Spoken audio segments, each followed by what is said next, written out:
Once upon a time, in a quaint little village, there lived a young girl named Amina and her mother Anita. Unfortunately, her father passed away when she was just 6 years old. It might have been a long time ago, but Amina was happy that she could still remember her late father's face. It was a way of preserving his memory. She had just turned 16 years old when her mother started receiving gifts from various suitors who wanted to marry her. Amina wanted her mother to be happy, but a part of her didn't want just any random man to take her father's place and replace his memories. Anita was still depressed even though many years had elapsed since the death of her husband. She was not ready to let a new man into her life, and much more settling down with him.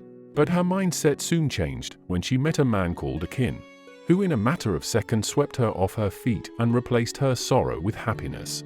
He was a handsome man, and many women in the village felt very envious of Anita because she was a few years older than Akin.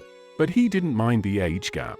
In a few months' time, the new couple decided to tie the knot, and this didn't settle well with Amina because she was very furious. She knew that Akin was just after the property her late father left behind. She could see through his pretense as he tried to befriend her multiple times, but she always gave him the cold shoulder. Amina soon shared her concerns with her mother, who wasn't too pleased to hear such vile accusations about her new husband. Their conversation soon led to a very big argument, and it was the first time Amina had been slapped by her mother. Filled with anger and distraught, Amina didn't want to talk to her mother anymore, and much more than her stepfather. Akin was a snake in the glass, and he never bothered to treat Amina like his own daughter. When her mother was around, he pretended to like her and bought her lots of gifts, but when her mother wasn't at home, it was always a different story. Amina was totally baffled by how this man who claimed to love her mother could be so heartless, but she was glad that he began to show his true colors to her. Things became even worse when Amina found out that her mother and stepfather were expecting their first child. Her mother was filled with excitement, and she even forgot about her own daughter. Amina was pushed away like a side dish that was unwanted. 6 months later, Amina had turned 17 years old. She developed into a beautiful young lady, and many were jealous of her flawless body. Akin began to treat her differently, and he bought lots of presents that young women admired at that tender age. But Amina was about to find out that his gifts came with a price to pay. Akin got a little too carried away and started getting touchy-feely with her. He claimed it was his weird way of showing love and affection to his stepdaughter. Amina saw the warning signs and wanted to tell her mother what was going on, but when she saw her excitement about the new baby, she didn't have the heart to break her mother's heart and ruin her marriage as well. Unfortunately, Amina's decision to stay quiet about her stepfather's inappropriate behavior turned out to be a huge mistake. One day in the wake of night, while Anita was fast asleep, Akin took advantage of the situation and snuck into his stepdaughter's room. He clamped his hand over her mouth, muffling her screams of agony as he forced himself on the young girl. Done with his evil, shameful deed, he decided to warn her, stating that if she opened her mouth or revealed anything to her mother, he was going to destroy both of them without hesitation. Filled with fear, Amina decided to keep quiet, but the abuse never stopped. Every single night, Akin would always come into her room to take advantage of her. Every time Amina felt like ending it all, her father's voice would be there, telling her to hang in there because the truth was going to come out one day, and Akin would face the consequences. It was night time when Anita suddenly felt thirsty. She called out to her husband asking for some water to drink, but he never responded. She soon got out of bed and noticed that she was alone. While walking down the hallway, she could hear voices coming from her daughter's room.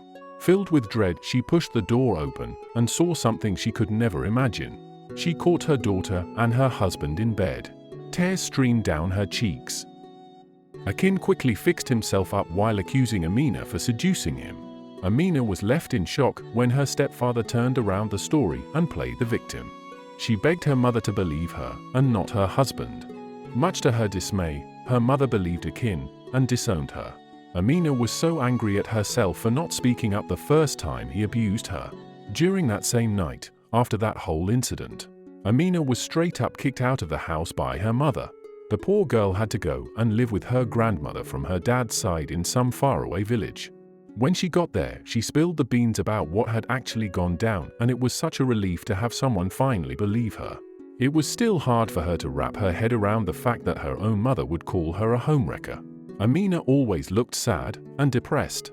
One day, Her grandmother found her passed out in the kitchen in a pool of blood. Her grandmother quickly came to her aid and prepared a special herbal mixture that would help Amina because she was showing signs of an early miscarriage.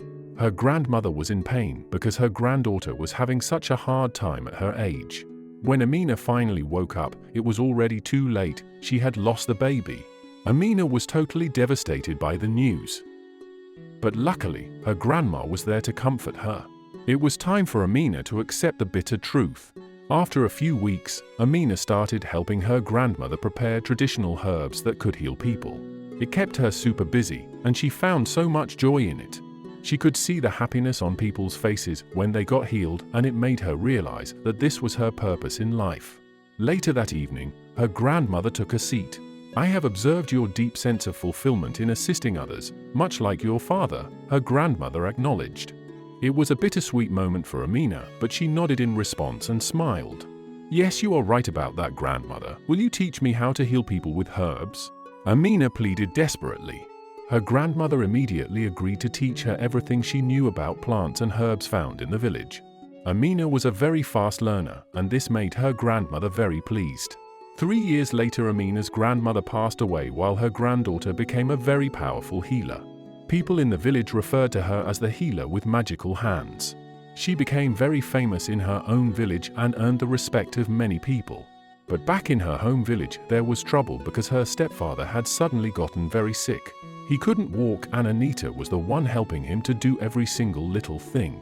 His condition didn't make things easier, especially since Anita had a little boy to look after. She had given birth to a son, and a part of her wished that she could have shared the good news with her daughter, but Akin always found ways to change her mind. People in the village kept telling Anita to leave Akin and move on, but she refused to give up on him and stayed strong.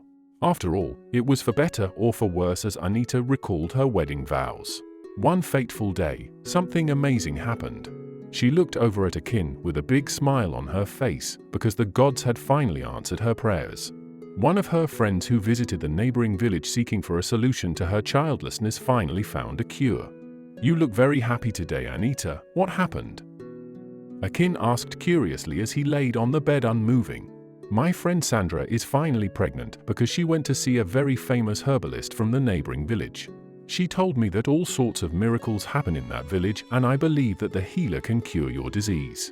Akin had a hard time believing her, and he thought that it was too good to be true. Anita held his unmoving hand. "We have tried all sorts of medicines and solutions, and none of them have helped you recover. Why not try this?" After hearing other stories that Anita had to share, Akin was finally convinced, and he agreed to visit the next village hoping for a miracle. A week later, after making all the necessary arrangements, Anita and her family traveled down to the next village to visit the famous healer. When they finally arrived at the home of the herbalist, they were shocked to find a very long queue. Akin had to be carried on a mat as they waited in the line for their turn. They stood under the hot, scorching sun waiting patiently, watching as people who had come with problems come out completely healed. When it was finally their turn, they entered inside, and Anita gasped in shock when the famous healer looked exactly like her daughter Amina. Anita couldn't believe her eyes. She felt weak that she dropped to her knees in disbelief. Amina was just as shocked because there was a little boy clinging to her mother's leg. On the other hand, when Amina looked at the man who ruined her life, he completely lost it and broke down on the floor. He couldn't even look her in the eye because he felt so ashamed. Fearing that Amina would refuse to heal him, Akin decided to confess the truth in front of his wife. "Amina was telling you the truth 3 years ago. I was the one who took advantage of her multiple times. And I told her if she dared to reveal the truth to you, I would destroy both of you." Tears rolled down Amina's cheeks because her father's spirit had never forsaken her. Already on her knees, Anita felt ashamed for not trusting her daughter, and she began asking her for forgiveness. Amina wanted to let go of the past and forget about the pain and suffering she had endured. She decided to forgive them. She began to prepare the herbs that would help her stepfather. After she was done, she gave them to her mother for him to drink. A few minutes later, he started feeling better and thanked Amina. But Anita wasn't going to put up with that abusive liar anymore. She didn't want to stay married to him or be separated from her own child. Therefore, Anita and Akin split up, and their son Alex stayed with Anita. She was happy to finally be reunited with her daughter, and Amina was happy to learn that she had a little brother. When Anita asked Amina to go back to the village with her, much to her surprise, she flatly refused. "This is now my home, and grandmother left me the responsibility of healing people." Anita understood where she was coming from and suggested, "What if your brother and I moved in with you?" Amina immediately jumped at the idea and gave her mom and brother a huge hug, and they all lived happily ever after.